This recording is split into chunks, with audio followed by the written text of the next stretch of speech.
Have you ever wondered what would it feel like to speak Czech from scratch? To have a little cheat sheet for your very first Czech conversation? Because that's exactly what I've prepared for you in today's video. I will ask you 10 simple questions that I always ask my students on our first trial lesson. I already provided the answers, so you only have to read them out loud while I'll pause the video.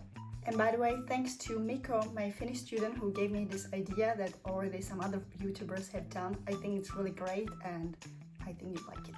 The goal of this video is for you to learn how to answer with simple, short answers. So we'll basically unlearn everything that we learned at school, that is answering with long sentences that are blocking us to have fluid communication.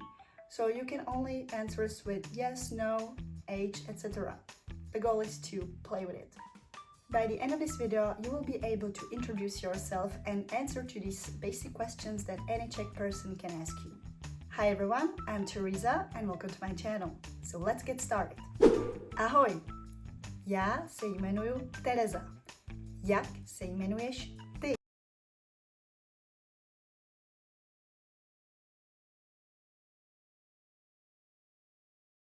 Mně je 31 let.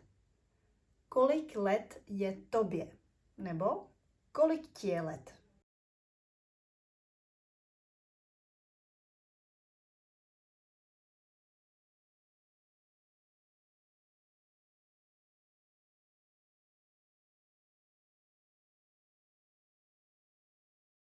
Já jsem z České republiky, z Prahy. Odkud jsi ty?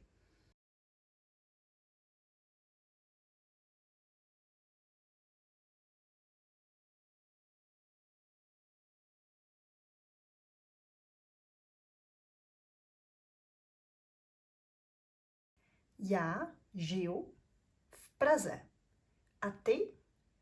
Kde žiješ?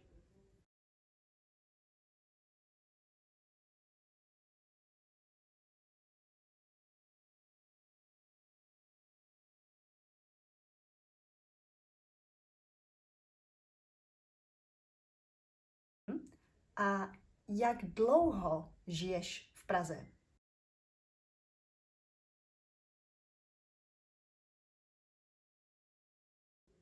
Já pracuji v americkém korporátu. A ty? Kde pracuješ?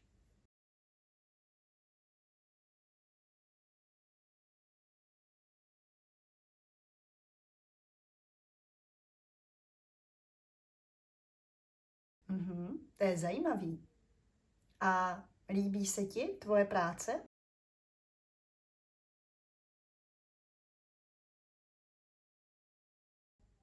Memorizing the long list of grammar charts and Czech cases can be pretty boring and it can discourage you from learning Czech. Therefore, I created the Simplified Czech Cases Course where you will master Czech cases naturally and effectively through short stories. You will start using Czech cases in context rather than memorizing single isolated phrases. The link to the course is down below. Go check it out. Ty mluvíš česky?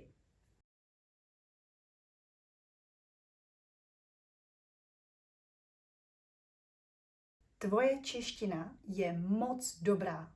Jak dlouho se učíš česky?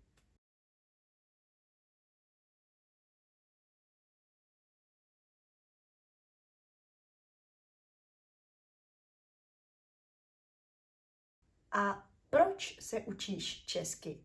Jaká je tvoje motivace? Nebo jaký je tvůj důvod?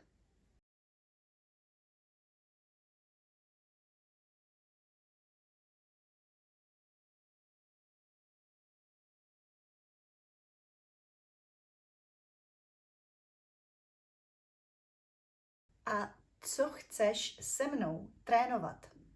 Gramatiku, konverzaci, poslech, čtení nebo mix. Všechno dohromady. Od všeho trochu.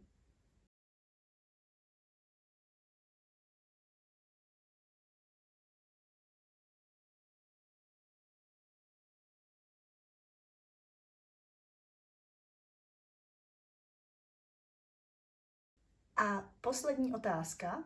Jaké materiály používáš na studium češtiny?